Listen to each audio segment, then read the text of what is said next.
nyame adom kakra igu so ye de radiase nundu aba pa won se man kono ene ye kwone say no last week you share be about okay be fa so energy be ba ye na wariem no pese you share be about kwan a bit more fa so asi brofokase kan say infidelity okay adwaman sema ya na nipa no awale nanso no say wiem aha kwan be so na betimi asi ano kwan na bia me kan say mi say ensema meka no minhye nipa tintintin say wonye de onye na emu say otimi fa ebeboa no say enei oba ebo be ma ebo first na na ka say ema ni suru awurade ba say ne de ema no ya specialist say okoto ball agukura otimi koyoba na ekwan ba so na betimi e de asisa ne ma no ano ekwan eno ho na enumre ye ba bisua bibi e de afa ho nso bisa me ase de tie no oh okay and the tie for say the sofo e kan no ha inwiemu no ene no e ho ne ye ba behwe enti pacho say the be ya nigye e be ba ware mu eno ne ade a ehia enti e be so say the be ya onye victim no bomade ya say obeti benchi mu afidie no emfiri a me san engineer so etie mi FK otie mi pa ne abusafo ne nyina FK mi chia mo mi ne dade ne menu no nyina menu aba wa fofo ma otiri nkwa pa ma otiri nkwa yo papa to asoma mi yo ene ya mompa Kristo no nyam kan din anadwi brabe kasa kire ma me nam menso na ye inhira ema afufuro bebrebe be fam so ye inhira ma nipa empempem ma bretu me die panyendie sumu atumfo moni dwumadi be sori atia enne dwumadi ne de Yesu moja esi ne kwan yeda wase Yesu ewo Yesu demu amen yeda Awurade Nyankopon ase ewo empempenso a wode yen aba bedri ne nyina mu yankoso ntintin mayen yankoso wo Onyankopon adwumanum ne nim se yembre no enye kwada Nyankopon emma ye bre enye kwada anadwi sofo adom ni obetima from a counselor adom me no esua asem a eho ehia yie eye so delegate se asa no asemo a ekoso awie mre so hwe awale enije emmem last week na yesua bibi about awade a said e kwa betima faso a enije ebe ba yen awade mu na enne no so ye ko ade foforo so na Nyankopon adom so ye ko ade foforo so ya tundin say how to prevent infidelity in our marriage and I say an affair in our marriage set ni pan wa wale awie yede ka wa hye ne nsa nanso na ne mafo kasa o se na o se wiem ewo akire enhye Nyankopon anuonyam emma emfa enigye emma awade nim emfa ahotoso entimi ma awade nim etmesre se enumre ka obefro nwia na ono so afre ni nwia na watie nsem a yesua no ebi enumre hallelujah yembie ye bible no 1 Corinthians chapter 7 verse 1 to 4 1 Corinthians chapter 7 verse 1 to 4 I say na de osina de metre no mo ho de eye ma onipa se onfa ne ho enka oba na adwamamo nti obarama biara enya ono ara ne yere na oba biara enya ono ara ne kunu okunu emma oyere de ese na oyere enso emma okunu saa ara oyere inni ono ara ne nipadua sotumi na emom okunu saa ara enso na okunu inni ono ara ne nipadua sotumi na emom oyere hallelujah yensan kwa kan chapter 6 verse 18 no chapter 6 verse 18 1 Corinthians chapter 6 verses 18 I say, verse 18, 1 Corinthians chapter 6, verse 18, I say, Munani Edramamo, Bonibiara o nipa ye, ni nipadua mu, na de obo Edraman no de, or ye or no ara ni nipadua bone, hallelujah. Me Facebook no me camera na ni ai bibi kakra, but yan hwe ni sa, amen. Tie, ensem mienu amakan, ensem mienu amakan, tie ye. Yesua bibia ekwa ebetima fa so asi enwamansama ekoso wo ye na wadem enne areho se aye so common se mema mienu etwahia na se okasa de abonsam adini mudam no asema beka atwere won se udi abankwan a ya na efuno Enti wo mu anu akopɛ nkatekwan kakra edai e dia frem a ye ensama free the headquarters of evil, free the headquarters of Satan. Aya bonsam dwene Mislamika say wodi ahye enipa emema etrim enam so ma emema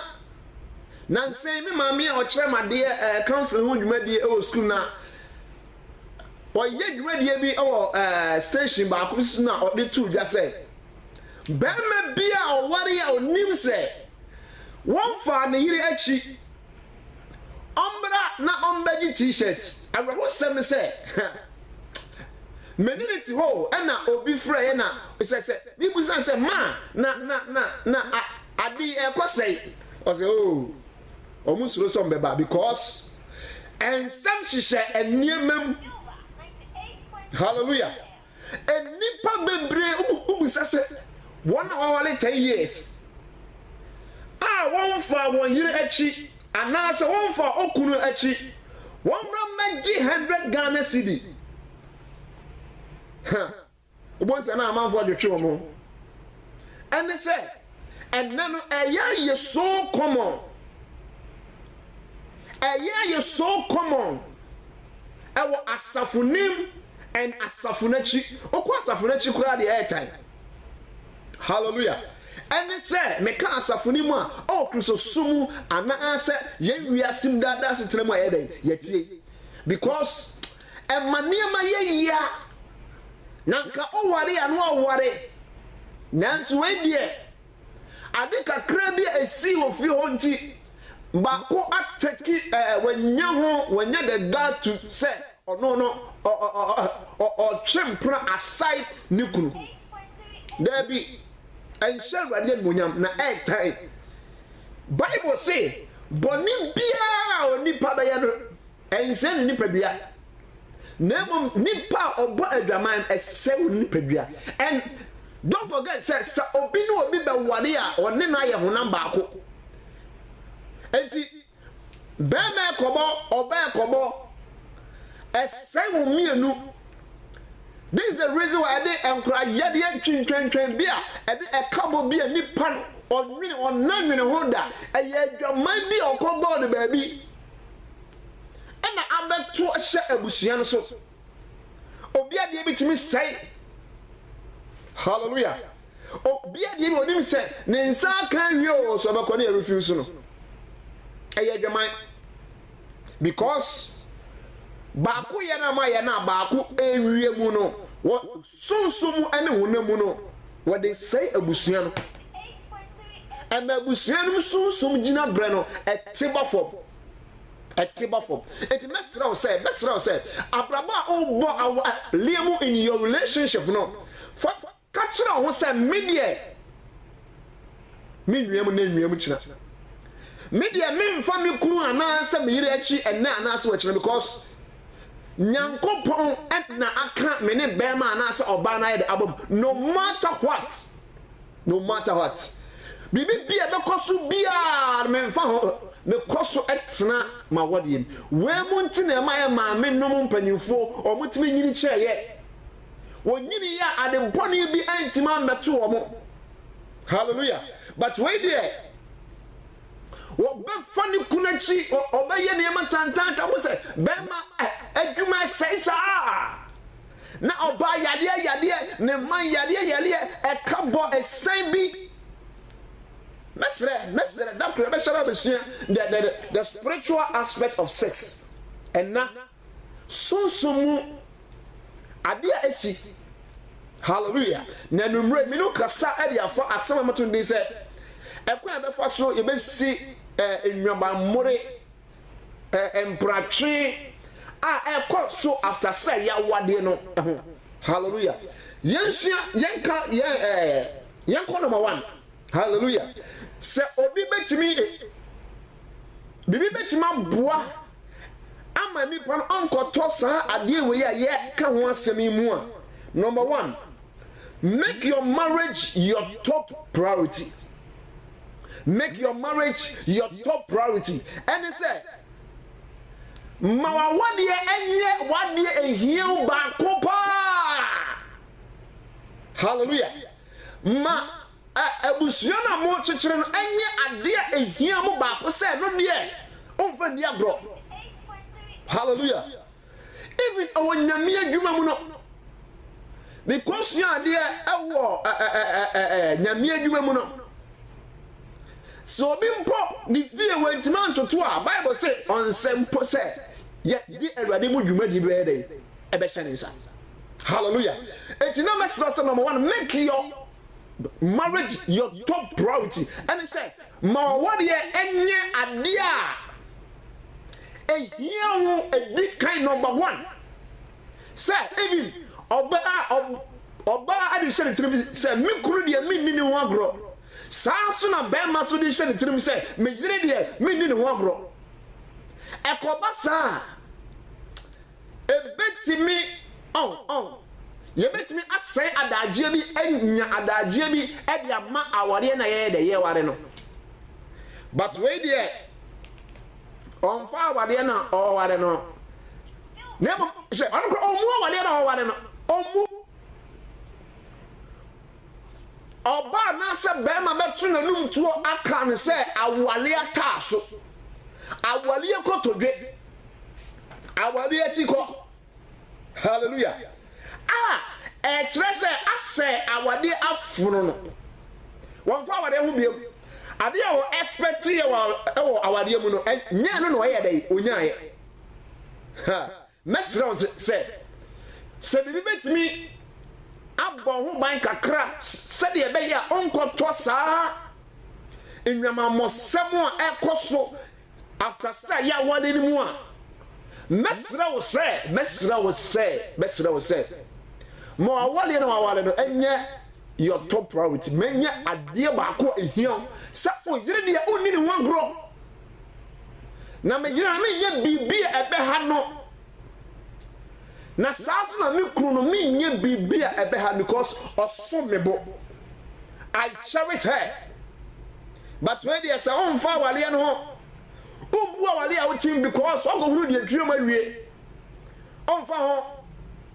wasene ne kon time open wo de ba fie ye busa ho asem a emfa ne ho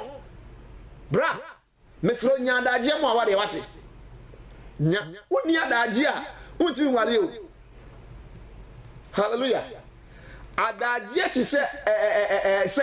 sex enna aba ne be ma oba ne okunu eda no so uni adagye a yenkoye sex ekoba sa obi ani nje sasna tie se empenfo se so uni adagye a untimi nya bayi enti se bi pe bi e betimi asisi mi kwan kakra se de bayi a edwama mosem a epie yen awade mu no ma awade enya wo ade ba ko ehia hie ne nya adagye mu awade nya adagye ma oba o nyadaje ma uma nyadaje ma obusua no anya sa na ukonya adaje bi di koma obi a anhwe a na akote aka mu ho mo nkyerɛkyerɛ bi a da bi beba so the emotional adultery hallelujah me frɛ asɛm sɛ emotional nipa no ɔnkɔ sɛ awale sɛ bi a ɔne nipa no akɔ but asɛm si ɔman animu a information bi liki a wɔn na ɔdi kan frɛ no bɔ na maneɛ ɛyɛ wo yere anaasɛ ɛyɛ wo kunu anaasɛ ɛyɛ wo side chick bi ɛna ɔdi kan frɛ no yɛfrɛ no sɛ emotional adultery. Eti mesra wo sɛ sɛ ompɛ sɛ obɛkɔ saa enwiamu suban mu biɛ ade abakɔ obedi kan ebetimi aboa no ma wane sɛ mo aware enye wade a ɛso boma wo sɛ me maame aware angu me papa de angu saa so na me see twi sɛ me so me de ne nyɛ dai angu me mama wale ayɛ ade a ɛso bo entimi nye bibia on sɛ obu obi so boma wa onya de ebe ha no hallelujah so do obi enya de a ebe ye de ebe ha no it mesra say ade ba ko ebe bo no say mo awade ye enya ade eni kan o say obi be ni kunu atam ofie okohunu sofo a papa no akoto akulele hu hallelujah bu efie na odu asori ade papa de so ayedai akososo ma wo de enye wo who say enne ema na omo ye stubborn na omo de enam o ma se omo ka omo say emema omo wade omo prantre de papa e bisa ga say ade dia o say omo de wo ye bibi na aka se ko ka kire ne yire a say mi so mbesa me yire beti hallelujah hwe mo awade enya ade esombo ebeboa ma o manya ade osombo ma o yire enya ade esombo ma okunu enya ade esombo enti onkoye bibia enti wo yire to kase yin chi hwe obeya okofa no 7 ni pieto pokra wonim si Pieto ponimsi sa obawe wodene to ogere ho a ete say sama no what say bayere bi ya toto a asa twintwam na wia boso amana sa adwo sa no tie but look out obapa bia oda wachi wo fie a o sa fa na chi adai de na how day ne how mesre jai ne boa hallelujah so betie dia ebe boa jai emboa kra emboa nyadaje ebe obusu nyadaje ema ojere obetima ko spending time ni nyina outside enye se adwuma bi no koye empena twe ene ayi dwa no koye hallelujah empranche dwa ene okoye mesrew ka eto anko ade oye no oto ni bi eka ho fa hwahwire kala enti mesrew mo ni mra ho so bema no nyamfo pa what ma tisika aba ufie aba be wade wo now san na o former boyfriend ho enti nyi wani wu na onye no wan ka no ye the ring a show bi yam for ring show bi yawo won nyankopon ye wadoma ye the ring a show but still it seems that o krasa o kwa year o former boyfriend ho na ye dey okọ o gu wa wade sunsum o tete wa wade ye san humoni to bibia e betima babo abusuan no eti mo ni na ho na nya fre enhye awade an munyam mo obusuan ma okunu ensomobo ma okunu ban ma enson why enson sene ho ya mro sada kura me se mane nya dai mane nson awade nshira ya ko shara matu ya ko enche bia nam de na oba kasafidie no so ya ko shara number 2 no Make sure I say set boundaries. Infidelity mu. Okwa koche emprebi aside. Ne yina na anse ni kura onene te ho no. On to share. To share. What is to share? Because one to share. Ha. Obetra wo share. Am wako to ade bi mu a. Ebe se wa wade. Hallelujah. Hwe say edu ben so bia obitimi engage ne to a romantic relationship be to his secretary be to na down for be the old is an old time friend be obetimi na di nkom utiri wi dia efe pa said was it about tie dia me hu anu mawu sister how are they set boundaries asemi wo ani kwa say pie firi wa no e ka kire obi a onye ho kani hey pani na ode wani kwa so no ye careful hallelujah be set boundaries for a share to awale na awale no ene nipa wa twa awale no wa shia onam from for share to especially be ma one oba chinchina twan andamfo twan wa wale ma onjiri enye wadamfo so umpese okwa wango talk sa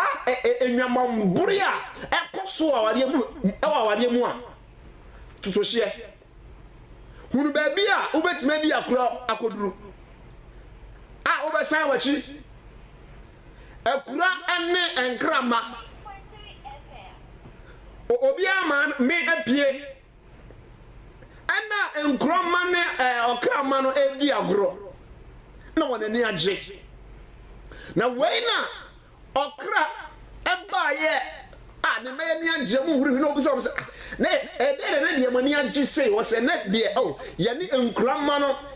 ekodi a was ana mo ya o de ye ja o mo koe was he muni mu se enkura no ayeye nam aye dai etimi wie sa okay hallelujah mesra se on pesa okwa hoto inwama moria enne ekoso wo ye na wade mu a mesra wo se sister papa fashie toto wanamontum anya sa ha o former boy no adwuma si hallelujah fashie toto mu o fashie toto hunu ba bia obema obi lift akoduro na hunu ba bia o ma obi lift kra na mfa asem amrew because Ghana ase o entertain Ghana ase o entertain no oni ni di nkom mo what me di nkom mo ko di ekọ even sex life mu nyina bra to was what to was na Ghana ni di nkom no no said e bon sama city alload no ojiro no no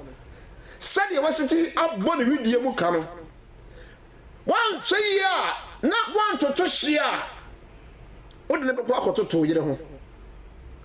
bi so na o yire eni sa akade ni bi ti de be ya ne se ne ma me fa ba ko bi mfamu and one sin leads to multiple of sins boni ba ko pa ni pa be ye no etwas man ye boni bebrebe mesra o se ade be buo se untimi enkoto enwama moro semu a enkoso aweye mrem etiti nipa e masum dwema wadiem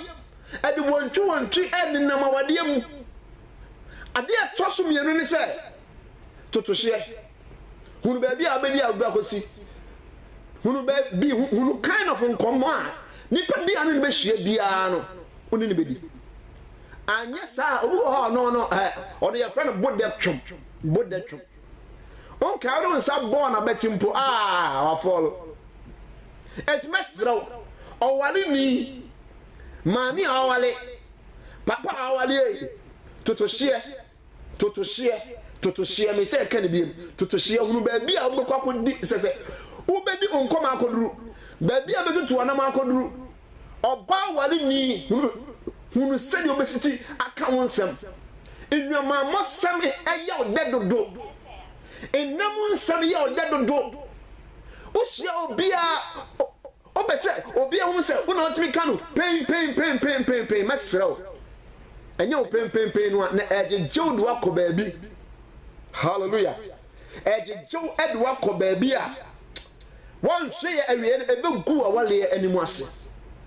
last week me catch you say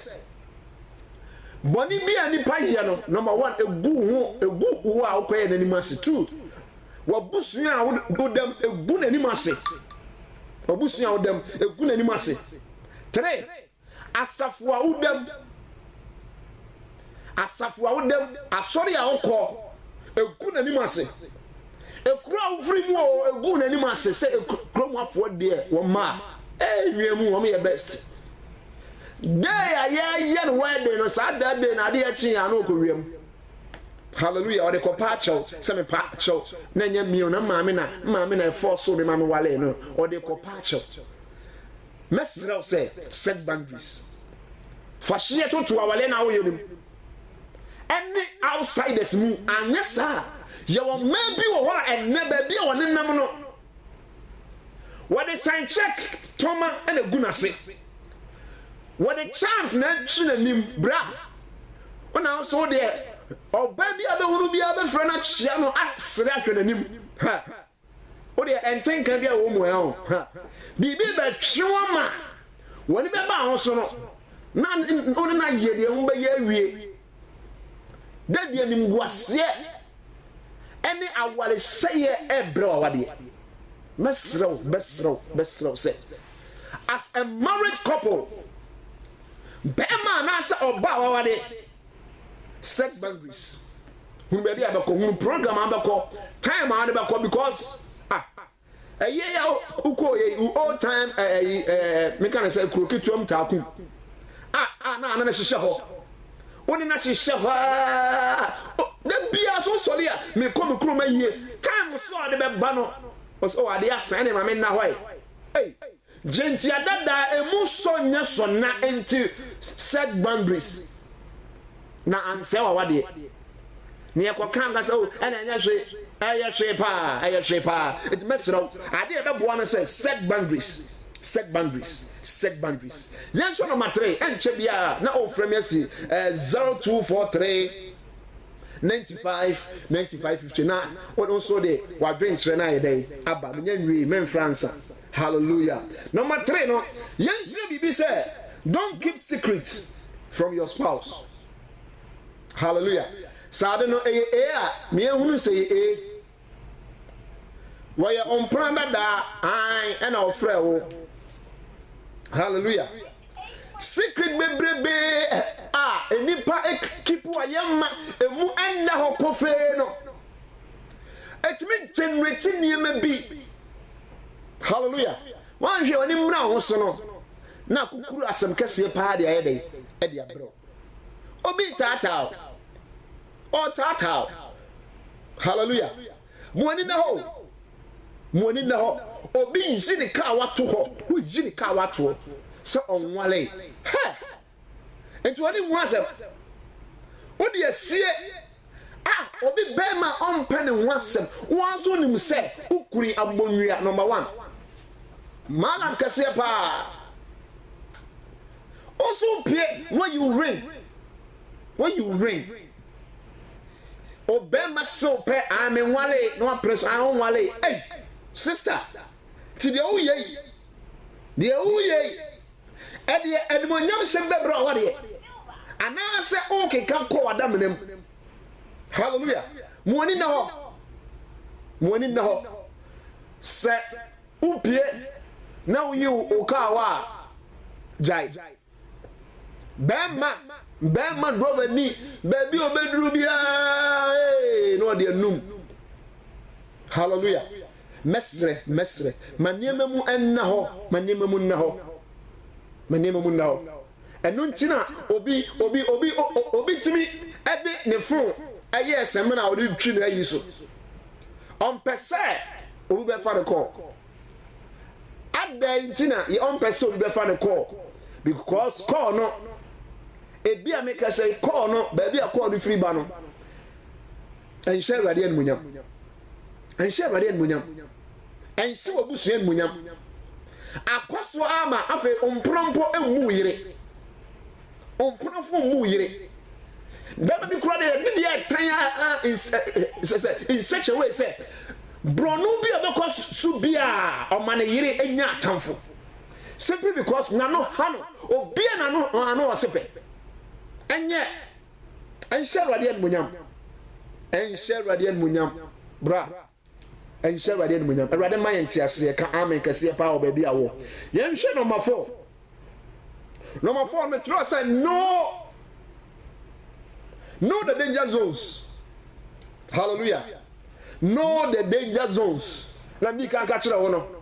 Untimi bema oba onwale no untimi ni ya dan full twintwan oba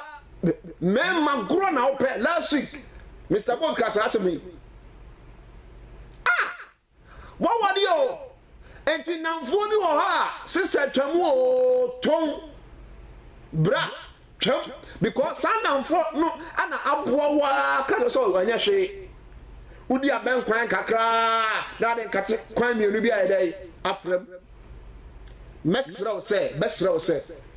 awari aye wale no se asumdwe bebem se obi enwura ade aye sua wasa anwuma mmore a ewo awale mu no a hunu danger zone oh no so hunu oba no fo a na hu kan kai mesre mem konkoduru so be hunu oba no fo ansa wo ye sa oro na de milika dwane ebe bo anya sa na de oya ho se na aye madam Deepa sister spiritual Mr. Deepa Mr. Spiritual sister Yesu kono enya ona odi na chiri ja wo Mr. Opa Yesu on show bottom enipa ye nipenti know your danger zone bema ye bema it mess up say wo oba wo namfofo na asset wo di won extra o namfofo na utu kwan a omo na nko ye nnuane e de ama ukunu hey sister know your danger zone o one hwe ye the night better than you says you are very careful. Know your danger zone because bema ye bema enti so na housemaid you know ama kwa funa ba o features bia even who oba no mpo uni bi nyankopon de odedu bia hallelujah nyankopon me so wo de odedu mo bia e bia maid no features bia sister unkura bi manenko. Know your danger zone. Susuka ana oh me kunu de oya sofo ye nipa. Hallelujah. And you are very careful. Susu entertaining I say oh monkwaya mame na oba ti ho oba afodo ni arms of money afodo ni arms. Na sofo the machine ko pempem a. Wa be friend radio so. Abesu usuni yakwa. Know your danger zone because a wiase na ye hu e wiase no aye hu e ti mesra se ompese ukunu anasa oyire anasa okunu obekọ enwama omosama ekoso wo ye na wale mu a know your danger zone mesra pa na me kan na man no special bibia na danfo nkoye emma no ma sanka chiro se even o housemaid you know so features bia sa features no nkura bi o entempa manenko wati anya sa baby a okeka kono da bia obetu kwan no obeba no na ye dia fem da okote na akosu ho a wa na ade usu no akosu enye obi asem wa na akosu wa na afro dance akobo no fe yase enti mo ni enne ho know the danger zone misro after so nya ba wade a sesa onamfo bi unim se sa wadanfo e de enwamon adwamamode we specialist sesa no odi ya ma bi ko jina ba bi nka se o wale yen se sei de ase what je ho afi won ase what ho ma ne nka eye pa so what ho kwa Bible says enkomo bone esay obra papa enkomo bone say obra papa adamfo onto ofutupa de bia o show nkunu say problem abawo in your relationship no na do ba pa na de o tewa na mpema ye o say no man bi wo ho mame fa ne maw she sa adamfo ni ne jan free no on paw ye okoso ne ya adamfo he ensema ye kan aye honhom mo na ye kan gu aso busa ho se ekwan be so na aye televisions advert omobo ebi ekoko aduro bi ebi ye aduane bi ebi ye moja bi ekwan be so ena omo fa so ye advert na enipa hunu goto ene se enipa mu no se kagu aso mojadru asmasi wo mra ma wo so te ebia ya trump on se ko to mojadru bi no sa mojadru na ya kagu aso no anu na be kwa and bonsam ye so crafty says and some down for bonne no e2 fo no they all catch that no debia fa okura chinya ohunu ene be ma de na nsia sema me tie de ese kura de ye de be ma na ko ba bia ko chichire se de be ya oba no ne nsem hunu bi obedi bia no ate ho wei en share radian monyam mesra o se si ebetimi aboya wale ho ban wa bra empratresam eni nwama boni aye bono ankofa asam embre ya wade a kate onamfufo ni bi wate onim se wadamfufo bu ho no baji se tugo pa wa ye best sani pa we na one na kwa nam show eba empratre pa so ne be mate wo no ne emema be 5 boma chempra wa abrobi ehu wo ye best sani pa na wo wade a wo ye wadamfo ha ene ni nyadamfo no kura because say unkoso ne ya me say ensema ni kangu yanso ya honhomo mo na ye ka no bibi na ewura mu your friend said the transference of spirits e be wura mu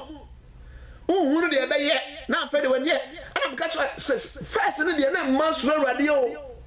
but say said the man city ewura mu no Areho. Okotonso 30% scroll tim ko wiemba. Okotonso 30% wo store ya we kire ya ba. Otim ko wiemba. Na de ye say na ye. Enya wana wana de koyo. Dabi. Enya wana wa. Enti so ko to ball agu mpoko otim ko wiemba. Sister, ese wa wade. Emma be ma nyimu ni bie. Emma oba enyimu ni bie. Hallelujah. Mesre. 8.3 FM. Yamwa boye ho. Na enamfo bi enim se omomwa ye na wade wo pensanom aseda bia yankotena ba. Ebo a wade ignore mu nyina. Na focus wo wade ho. Sade be ya Awurade betima bo ama emu nhira no. Unsaka because Bible said wawale no wanya Awurade mu anim aniso obenya Awurade anim nhira obenya Awurade anim adom na den na wonko ade di adomi nyama yi obi wiem enu ntina enyu adwuma no ese no enu ntina emayade efriwe so na eba we so sister Jaibo na o ha o ma bra Jaibo na o ye gu awade Awurade nye oye pa Kristo ento nanim emfa nkyerɛw ewo Yesu de mu amen tie memfa last one yin so say ma okunu na asa oyire no ehunu sɛdeɛ means the word feelings is it here papa bi a opeka satintin pa sa wɔne obi hyia na sɛ ɔmo di nkɔmɔ a obetuma kasa ɔmo nipa ne nkɛm na wɛna ne yere na tena se ho sɛ dɛm ne kunu ɛpɛ kasa tenten nti sɛ ɔno obi ahyia na ɔmo ɔsɛ papa ɔso sɛ no ɔma nipa no so ayɛ dɛ ɔno so aka bi anyɛ saa ne onim sɛ ne kunu obetuma kasa wan na wa ɔno odi nkɔmɔ no ɔma wo nka ba kokora enti hunu enipa ne mmerɛyɛ ɛne bɛrima biara deɛ bɛrima madamfo sɔfo bi kan no deɛ ɔba kora bo naked kora obetumi mun na da na bibia nsi sam say efi na kɔ me no nya enamfufuo bia onka no korɛ hallelujah ɔba yɛ ɔba buzamu sa ade ntina abadamfo na mo no anyem enso nipa wo twa correct pa na ne kɔ yɛ dɛ ɛkɔdae nipa wo twa correct o ɛnyɛ ne yanko bɔda ne nipa wo twa correct pa wo tifie ɛdɔ ne kɔdae enti hunu bɛma no ne mmerɛ yɛ bi ne hunu kwan a obetima fa so aboa no asi ho kwan hallelujah edu bɛnso bi bɛn bi wɔ ha ɛne kwan po sɛ ɔkɔ program bi mpo ade ba ko a me hwɛ wɔ me nyame dwumo abrɔfo ofiri abrokyire ɛba etutu kwan ɛkɔ mmea mo sɛ obi ɔkɔ a ɔne ne yere na ɛyɛ dɛ ɛkɔ nanso yɛnko a abibifo asɔfo yɛnko a na Yesu kɔ ɔde n'akyi gya yɛ mo sɛ no ɔno nko a ankorɛnkorɛ no ɔno ɔkɔ obi anka no ho enti ɔkɔ na sɛ ɔbaa bi de sika ɛdɔɔdɔɔ no sɛ ɔne ne na wagye sika no no na koda kyena bi na ɔbɛda graphic mu nanso ɛyɛ ade a ka ɔgyina na sɛ okunu edi n'akyi ne kɔɔyɛ a kasa asɛm nka anyɛ dɛ ɛnsi mɛsrɛ ɔbaa ehunu ne kunu ne mmerɛ yɛ bi because nipa yɛ nipa bɛrima nso hunu oyere mmerɛ yɛ bi na obia ehunu kwan obetuma afa so aboa no yonko anya sa ne agyae obia tum kɔ what me say baby a bɛrima yɛ ɔno nko akɔyi ekromofo ma omo yɛ specialist obɛgye wo kunu sesi a ɛne wagya no sɛ ɔno nko ankɔ dabi yɛnyɛ ne sa wan hwɛ a etu ato kwayem wan hwɛ ya obi de he me say kan bi ene chance aba wiase wo mu sesi no ebi ho a enye se o komala no dabi ye won krofo bi so be malifo so be ho ammo se wo ho anu aba betima mo oduru a obetimi de akyan wo bema bi a wo pɛ bia betima mo oduru a obetimi de anya no ei hallelujah and next and check tomaba your tomabu wo ha ye de to a man de to asena hey so kunu ene ne kwada na count mu sika nyoma besen ma no ye obi a pons keke pons a man de twi o manimi ya shafa no free India na de aba otodi twi na nimu a otodi twi na nimu a otodi twi na nimu a okuro ni bona ni mu a no ohunu de oye sister enti mi wie mene to so ka kire wo se ade ba ko so betima boa wo sane manim se eya bompa e mo awade no kwasam ne se si enyanya awale na ye betima kwada atwea 40 days 50 days 2 weeks ye be ya kwonkyena ha awrade adwene sa onyanyi awale ne ma ye pe nya be ma papa bi osogwe ano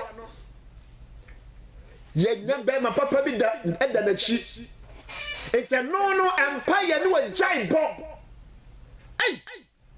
Bible say your mom empire ne yankonso hemo sister de bi ka twa to no from fire ewo wa wade ye wate bra bomb shada pemre se bia na watwe biam da bi da kuru bi odi babom paya ma one ozire o ma because enema ahohomo atia ku asase no so se no enye ize de ni pampe po se de mempe na me ye enye be ma no enye oba no a kyese wa hu se be ma ate 55 na dwama bete na wura fi mpokura so awade aye to me bi today bi am kase e me cancel dwuma die mu de me ka hu na mu nsam no a me sa de sunsun mu asam so ye de e ka hu se sister aye apompa ma awade wate bra famre chimre na bompa ya ma awade na bompa ya ma o ma no na ready ntimi mfa won siye because there be a say any brown woman especially dodo na wo Africa ha obi awale awale ha obi nti ha no obetima ke kan niam bi asiani sede be ya awale na nim benku ase na be ye pe enti na me ka kire say edu pampanso bi a for awale no kwa awade anim odi awale odi empaibo ne nya awade no eti fampaibo no eyen awade no na awade be buo ama even so obi wo ukunu adwuma mu ho no di bibi twinanim said e be awade be cham ukunu no enye yie because wona woni mo nyankopon no bible so be hye wo ho de no ayade ye nyankopon no otie empire du be so bia nipa relaxing ho do aso no nko na nya be mapa aso no nko na yire na ono nko na yire na ne to so mesre bo oni na ho empire na odi nya awade no fa sa empire na wo awade no na awade be shira na awade be boa because they can't be say nipa bi awo wo mre ye wo ba bia tise wo hu no ba kokko enum na twase odi empire ebo awale ho ban aside say oye wona mu de no odi empire so yesusu mu de said e be ya because nipa bia na yapro sunsun ni pe na so honam na emre odu awade ye ni nyina honam obekko ono oba ne kokko sister hwe yi na wo nyina yi anhwe obi akun ato atwene the very very careful na fa su tie wo so ma ho kwan ama okotare obi kuro no ma men kan kira o se o ti se bayira ya toto na adwo na wiasa aboso amela twintwam be ma no on tada bi amba wale unti mo ni mra ho so na wa pa ode hallelujah mo wani mra ho so na wa pa ode anya sa ewade be mo wani magu ase because ade ye wa enya wo de no memfa nya onua ne kwasem ne se emma ba bi wo ha emma o ma wale enko an wo pa wo ewade be ku me se ewade obeku sawadwene obi ati sika akoye ne yire ho de na odi omo nko na ope awurade beku awurade bepraw you very very very careful na se sawadwene odi wasoa oto na odi mema ma wale nko na de ope se ya kan cho se man bi apie ha no sesa entoma bi monsanfo toma bi na ka chichire na de kwa chira mo awurade betwia wo ka you very very very careful the all year emfa unsi yo emfa unsi ye ma oni mra ho so ne je amanfo kunu jeje ne je amanfo yire ne mu a odu omo aguru atopre no awurade be proud you very very careful mesro pa wa odu omo ahon kwan obi awale na sewa no da odi on fa on sende me de enyam na mkose ne pe ona obese me pe sa awurade be ku bibi be towa ya do be chine ye nya no solution da eti jai everybody shout media assembly see obetima from me 0243 obetima from 0243 95 50 obetimi after 0243 95 50